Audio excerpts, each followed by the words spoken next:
Assalamualaikum warahmatullahi wabarakatuh, anakku sekalian. Jadi kita sudah masuk di tema 3. Jadi mungkin yang paling pertama kita akan pelajari itu adalah muatan IPA. Di muatan IPA itu kita masuk di alat pencernaan hewan dan manusia, serta cara menjaga alat pencernaan hewan dan manusia, serta penyakit yang sering menyerang alat pencernaan hewan manusia, ya, seperti itu. Jadi untuk kali ini kita masuk untuk pertama ini kita masuk di alat pencernaan hewan.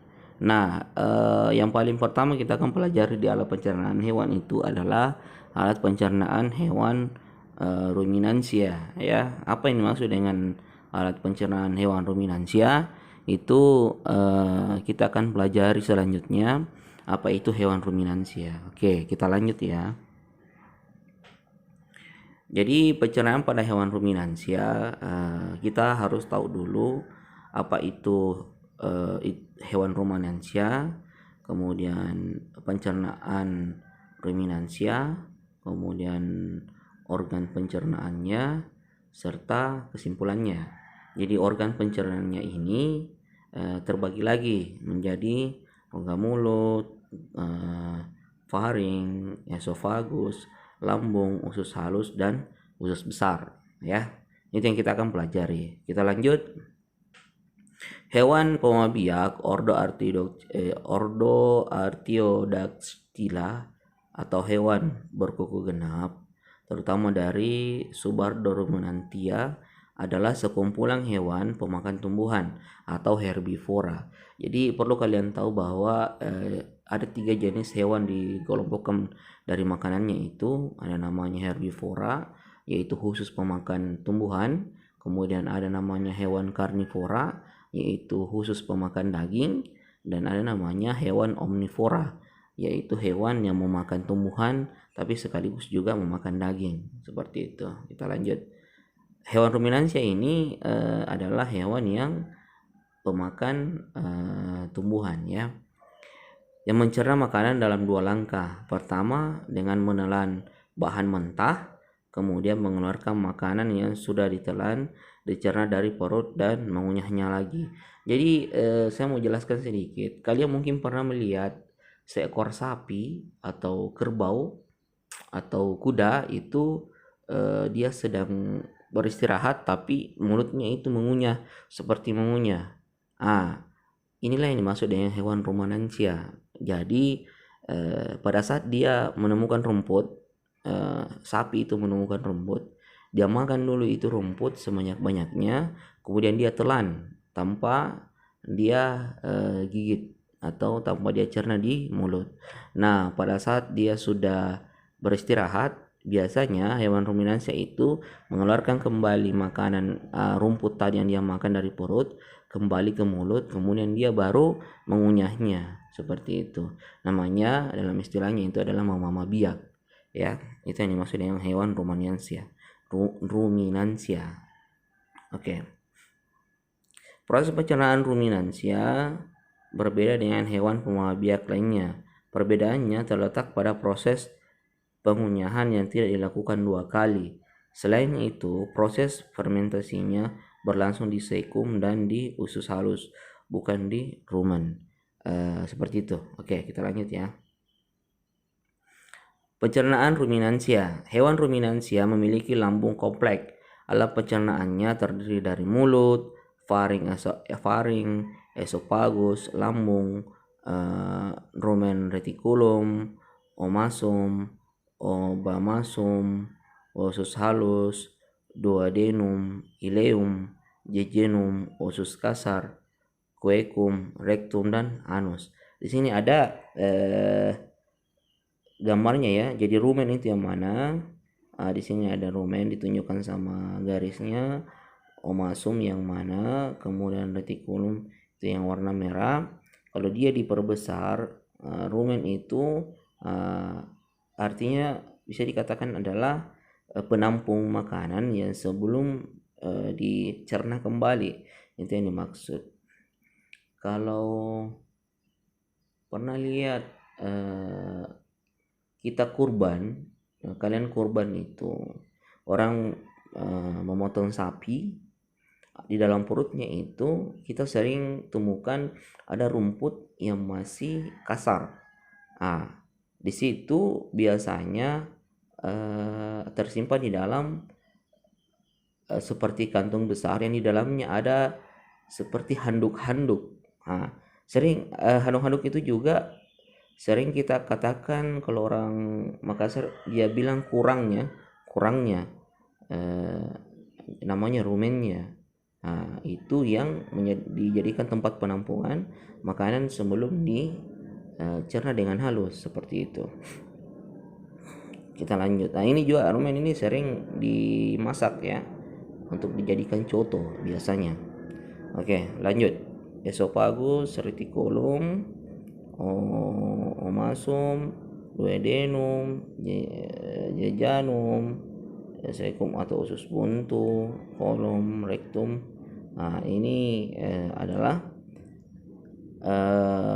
bagian-bagian dari alat pencernaan hewan ruminansia. Kita lanjut ya. Rongga mulut atau cavum oris. Dasar rongga mulut bersifat lunak. Di dalam rongga mulut terdapat gigi, lidah, dan kelenjar ludah. Rahang dapat bergerak menyamping untuk menggiling makanan. Seperti itu. Jadi rahangnya itu bukan cuma bisa naik turun, tapi dia bisa ke kiri dan ke kanan. Jadi biasanya itu gigi rahangnya itu menghancurkan makanan dengan cara menggoyangkan rahangnya dari kiri dan kanan. Di antara gigi seri dan gigi geraham terdapat celah yang disebut diastema, fungsinya sebagai tempat menjulurkan lidah saat mengambil tumbuhan atau dedaunan. Begitu. Kita lanjut. Bagian A, gigi seri, dens incisivus. Gigi seri memiliki bentuk untuk menjepit makanan berupa tumbuhan atau rumput. Jadi dia fungsinya untuk menjepit rumput pada saat akan dimakan. Bagian B, gigi taring, dens canisus. Gigi taring sudah dimodifikasi untuk menggigit dan memotong tumbuhan. Jadi perlu dipahami, gigi taring ini bukan gigi taring yang sama digunakan dengan hewan karnivora ya. Kalau hewan karnivora itu gigi taringnya itu tajam dan sangat runcing, biasanya panjang. Itu untuk mencabik-cabik daging. Tapi gigi taring pada hewan ruminansia atau pemakan tumbuhan ini itu lebih kecil, lebih pendek, dan khusus untuk memotong tumbuhan pada saat dimakan. Seperti itu. Lanjut ya.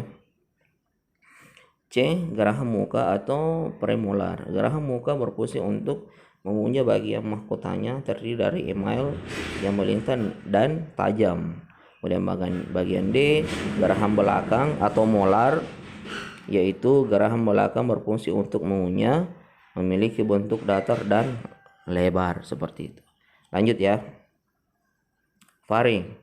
Faring merupakan persimpangan saluran napas dengan saluran cerna. Ini sama dengan alat pencernaan manusia sebenarnya. Ya, jalan makan harus cepat pada faring. Bolus tidak akan berubah. Oke. Lanjut. Esophagus, kerongkongan berfungsi. Jadi esophagus ini bisa dikatakan dengan kerongkongan juga ya. Berfungsi sebagai penyalur bolus ke lambung melalui peristaltik.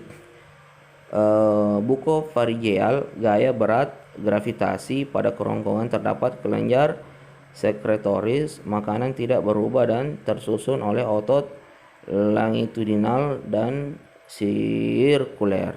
Oke, kita lanjut ya. Kemudian lanjut di lambung. Di lambung ini disinilah ada coba dilihat perut sapi ini. Sebelum kita lanjut di lambung, 4 ruangan di perut sapi itu ada namanya rumen. Ini yang penampungnya tadi yang saya bilang. Kemudian reticulum, omasum, abomasum ya, abomasum. Oke, lanjut. Lambung terdiri dari kardia, fundus, badan, sekresi, pepsin dan HCl, dan pilorus, sekresi mukus, gastrin.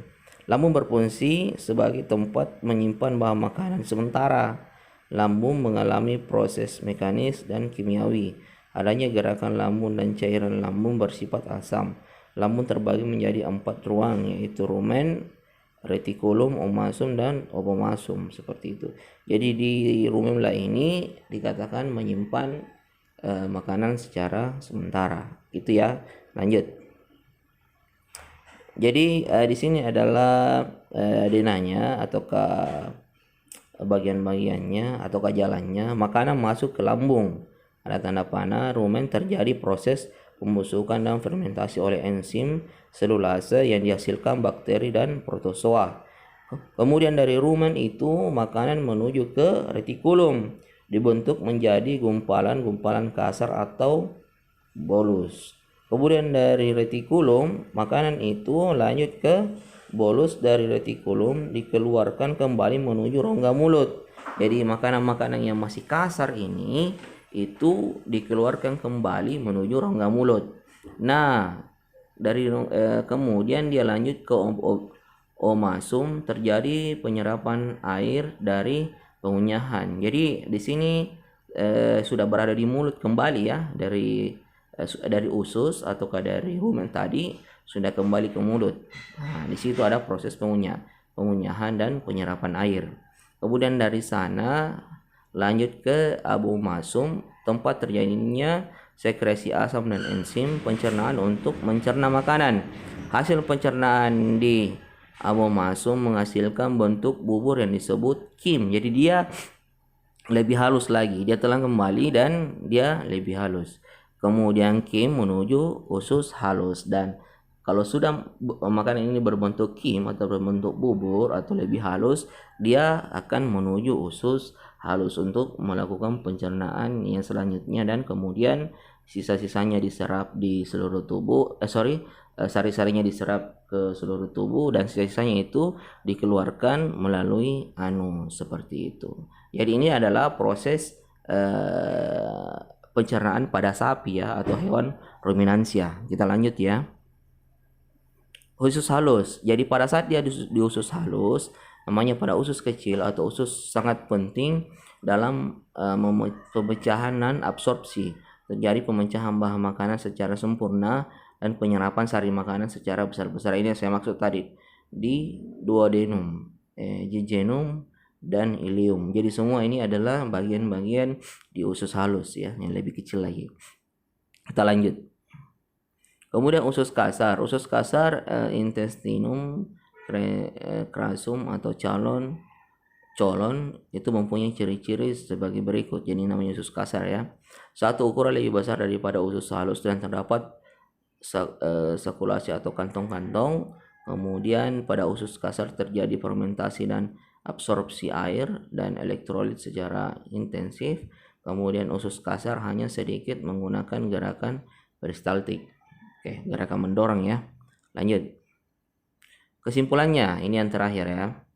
Perjalanan makanan pada pencernaan hewan ruminansia ini akan menjadi kesimpulan yang kalian harus tahu, kalau perlu dihafal mati. Satu, rumput di mulut dikunyah. Kemudian dari mulut ke esofagus. Kemudian dari esofagus ke rumen. Pencernaan polisakarida, protein, dan fermentasi selulosa oleh enzim selulase.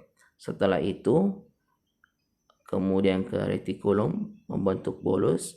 Kemudian setelah membentuk bolus dia kembali ke mulut, dikunyah lagi. Kemudian 6 kembali lagi ke retikulum. Kemudian 7 masuk di omasum. Kemudian 8 masuk di abomasum. Kemudian lanjut pencernaan oleh enzim pencernaan. Di sini ada gambarnya ya, coba diperhatikan sendiri. Ini 1, 2. Di sini ada 2 karena akan terbagi sebentar pada saat dia sudah kembali ke atas ya. Seperti itu.